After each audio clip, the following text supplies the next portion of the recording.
तो okay buddies, आज से हम शुरू करने जा रहे हैं एक ब्रांड न्यू एनिमे जिसका नाम है गाची आकुता। और तुमको इस एनिमे की डिटेल बाय डिटेल और डायलॉग बाय डायलॉग एक्सप्लेनेशन बस यूसीजी चैनल पे ही मिलेगी।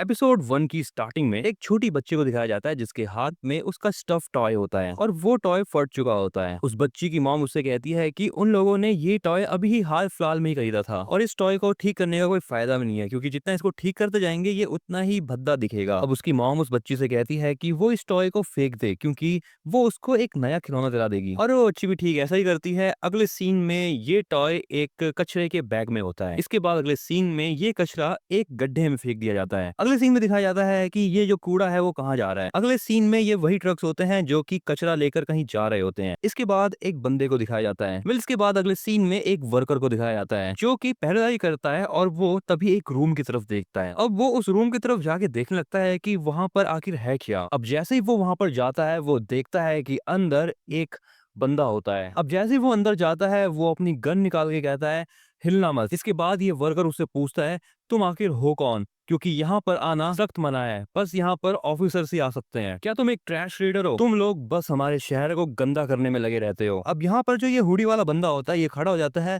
और वो उस ऑफिसर की तरफ देखने लगता है, जिसके बाद ये आदमी अलार्म बजा देता है। उस अलार्म की आवाज को सुनकर यहाँ पर जितने भी वर्कर्स होते हैं बाकी के वो सभी दौड़े हुए आ जाते हैं। लेकिन ये बंदा जो है ये उन ऑफिसर्स पे कूड़ा फेंक देता है और वो वहां से भाग जाता है। अब जैसे यहाँ पर ये बंदा थोड़ी दूर भागता है वैसे ही वो गेट जिससे वो बाहर निकल सके वो बंद हो जाता है और ये जो वर्कर्स है वो वहां पर पहुंच जाते हैं और उसके ऊपर फायरिंग करना चालू कर देते हैं। अब यहाँ पर इस बंदे को दिखाया जाता है कि ये है कौन। इसकी आंखें लाल होती है और चेहरे पर गुस्सा। ये लड़का उन वर्कर्स की गोलियों को डॉज करते हुए वहां से बहुत तेज रफ्तार में भागता है। इनमें से एक वर्कर कहता है कि ये लड़का बहुत तेज भागता है। ये लड़का भी यहाँ पर अब भाग रहा होता है और वो वर्कर्स उस पर अंधाधुंध फायरिंग कर रहे होते हैं बस। और भागते हुए यहाँ पर इस लड़के को एक गोली छू कर निकल जाती है, लेकिन जैसे तैसे करके ये लड़का वहां से बच के भाग जाता है। अगले सीन में ये जो लड़का है वो गटर से बाहर निकलता है। ये लड़का यहाँ से बाहर निकल के कहता है मैं किसी को कोई दिक्कत तो नहीं दे रहा था। इसके बाद दिखाया जाता है कि इस लड़के के पास सेम वही स्टफ टॉय होता है जो कि उस लड़की ने फेंका होता है। इसके बाद अगले सीन में एक सिटी दिखाई जाती है जो कि बहुत ज्यादा साफ सुथरी होती है। इसके बाद अगले सीन में दिखाया जाता है कि दो औरतें आपस में बात कर रही होती हैं और साइड में एक आदमी अपनी नोटबुक में कुछ लिख रहा होता है। ये दोनों औरतें कल रात हुई ट्रैश रेड के बारे में ही बात कर रही होती हैं। अब ये जो आदमी होता है वो वहां से जाने लगता है, जिसे देख कर वो लेडीज कहती हैं जरा देखो ये कितना गंदा है, इसके कपड़े कितने ज्यादा मैले हैं और अच्छा यही रहेगा कि ऐसे लोग अपनी जगह पर रहे। इसके बाद दिखाया जाता है कि ये जो आदमी है वो एक गेट खोलता है और ये आदमी उस गेट के अंदर चला जाता है, जिसके बाद हमें दिखाया जाता है कि यहाँ पर एक बहुत बड़ी सी दीवार होती है जिसने दो जगहों को सेपरेट कर रखा होता है। इनमें से एक जगह जो होती है वो बहुत ज्यादा साफ सुथरी होती है और दूसरी उतनी ही गंदी और खराब। अगले सीन में दो आदमियों को बात करते हुए देखा जाता है। ये बात कर रहे होते हैं, लगता है वो लड़का फिर से ट्रैश रेड करके आया है। अब यहाँ पर इसी लड़के को दिखाया जाता है जो कि कल ट्रैश रेड कर रहा था। तभी यहाँ पर उसके सामने एक लड़की आती है और वो उसको रूडो कहकर पुकारती है, जिससे पता चलता है कि इस लड़के का नाम है रूडो। ये लड़की उससे कहती है क्या तुम फिर से कचरा उठाने चले गए थे? इस लड़की का नाम चीवा है। ये लड़की रूडो से कहती है उस दूसरी साइड के जो भी लोग हैं वो अपने ट्रैश मैनेजमेंट के लिए बहुत ज्यादा पिकी हैं और अगर उन लोगों ने तुमको कचरा उठाते हुए पकड़ लिया ना तो वो तुम्हारी तोड़ देंगे,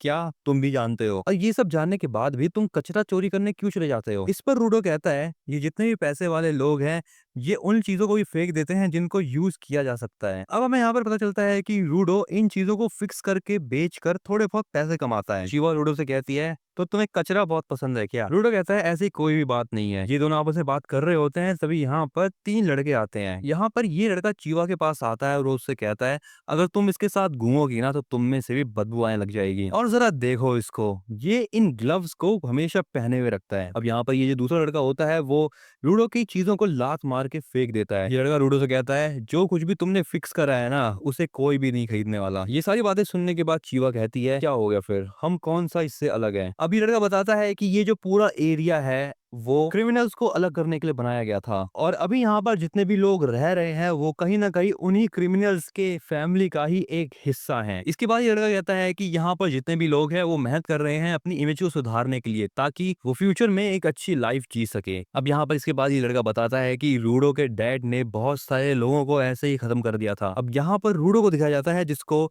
उसकी बातों से बहुत गुस्सा चढ़ जाता है और ये लड़का और उसके दोस्त जो है वो डर जाते हैं उससे। जिसके बाद ये लोग यहाँ पर रूडो को सुनाकर चले जाते हैं। चीवा अब यहाँ पर रूडो को समझाती है कि वो ऐसा बिल्कुल भी नहीं है। चीवा रूडो से कहती है कि वो एक बहुत अच्छा पर्सन है और वो कोई भी गलत काम कर ही नहीं सकता। ये सुनकर रूडो कहता है, हाँ तुमने बिल्कुल सही कहा। तभी यहाँ पर चीवा जो है एक स्टफ टॉय को देखती है जो कि रूडो ने ही ठीक किया होता है। चीवा कहती है, क्या इसको तुमने फिक्स किया? तुम कितने ज्यादा कमाल के हो। रूडो चीवा से कहता है कि वो इस चीज को नहीं बेचने वाला। तभी यहाँ पर चीवा की मॉम आती है और वो चीवा को अपने पास बुला लेती है और चीवा यहाँ पर रूडो को बाय कहकर चली जाती है। अब अगले सीन में दिखाया जाता है कि रूडो अपने घर वापस आ जाता है। अब यहाँ पर ये वही सेम आदमी होता है जो कि कुछ लिख रहा था अपनी डायरी में। ये आदमी मजे लेते हुए रूडो से कहता है, मैंने सब सुन लिया, तुम उस सामान को बेचने नहीं वाले हैं ना। तुम जो भी कुछ सोचते हो, जो भी तुम्हारी फीलिंग है, तुम्हें उसके बारे में क्लियर होना चाहिए। ये सब छोड़ो, थोड़ी बातें करते हैं ट्रैश रेड के बारे में जो कि तुमने कल रात को करी थी। ये आदमी रूडो से कहता है कि वो उसको सारी चीजें हैंडल करने दे जब तक रूडो जो है वो बड़ा नहीं हो जाता। रूडो उससे कहता है कि वो अभी किसी भी रिस्क में नहीं है क्योंकि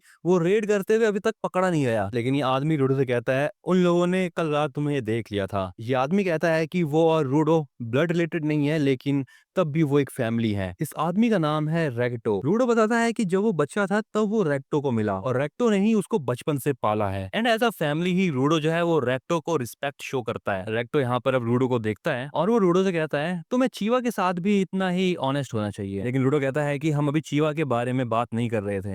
अब यहाँ पर रेक्टो रूडो की चोट को नोटिस कर लेता है और वो उससे पूछता है कि तुम्हें ये चोट कैसे लगी। अब रेक्टो जो है वो यहाँ पर रूडो के पास जाता है और वो उससे कहता है, मैं इन बैंडेजेस को चेंज कर देता हूँ। अब वो यहाँ पर रूडो को उसके ग्लव्स उतारने के लिए कहता है। अब रेक्टो यहाँ पर रूडो को कचरे से दूर रहने के लिए कहता है। इसी के साथ वो यहाँ पर रूडो के बैंडेजेस को भी चेंज कर देता है। अब यहाँ पर रूडो के हाथों को दिखाया जाता है जिनकी कंडीशंस बहुत ज्यादा खराब होती है।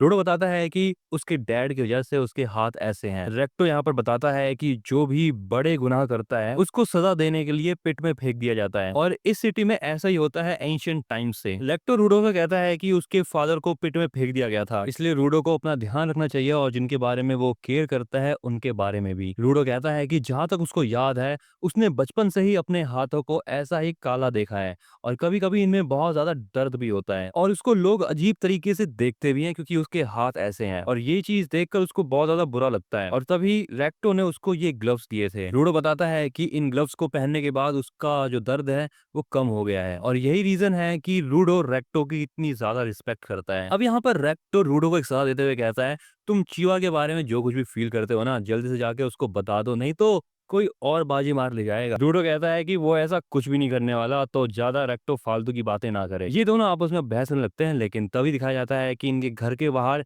एक मार्क्स वाला बंदा होता है। इसके बाद सीन होता है अगले दिन का। यहाँ पर रूडो स्माइल करने की प्रैक्टिस कर रहा होता है और इसी के साथ ये भी दिखाया जाता है कि रेक्टो ने उसको बताया था कि स्माइल कैसे करना चाहिए। अब यहाँ पर रूडो होता है, उसके हाथ में वही स्टफ टॉय होता है। अब रूडो यहाँ पर चलते हुए कहीं पर जा रहा होता है और वो बताता है जो पिट है वो एक बहुत बड़ी जगह है कचरा फेंकने के लिए और जितना भी कचरा होता है वो वहीं पर ही फेंका जाता है और जो कोई भी क्राइम करता है उसको वहीं फेंक दिया जाता है। अब यहाँ पर दिखाया जाता है कि जो रूडो है वो एक बहुत ऊंची जगह से किसी चीज को देखता है। रूडो कहता है कि उसी जगह से उसके फादर को फेंका गया था। तभी यहाँ पर चीवा आती है और वो कहती है, लगता है आज फिर से किसी क्रिमिनल को पिट में फेंका जा रहा है। रूडो कहता है, हाँ ऐसा ही लग रहा है। शिवा को देखकर रूडो थोड़ा सा शर्मा जाता है। शिवा कहती है, अगर देखा जाए तो ये बहुत गंदा व्यू है और वो पिट की बात कर रही होती है। इसके बाद शिवा रूडो से कहती है, मैं कभी नहीं चाहूंगी कि तुम उस पिट में फेंके जाओ। अगर तुम ऐसे ही कचरा चोरी करते रहे ना तो एक दिन तुमको भी ये लोग पिट में फेंक देंगे। रूडो कहता है कि रेक्टो भी उसको सेम यही बात समझा रहा था। शिवा उसको कहती है कि रेक्टो उसके बारे में इतना ख्याल इसलिए रखता है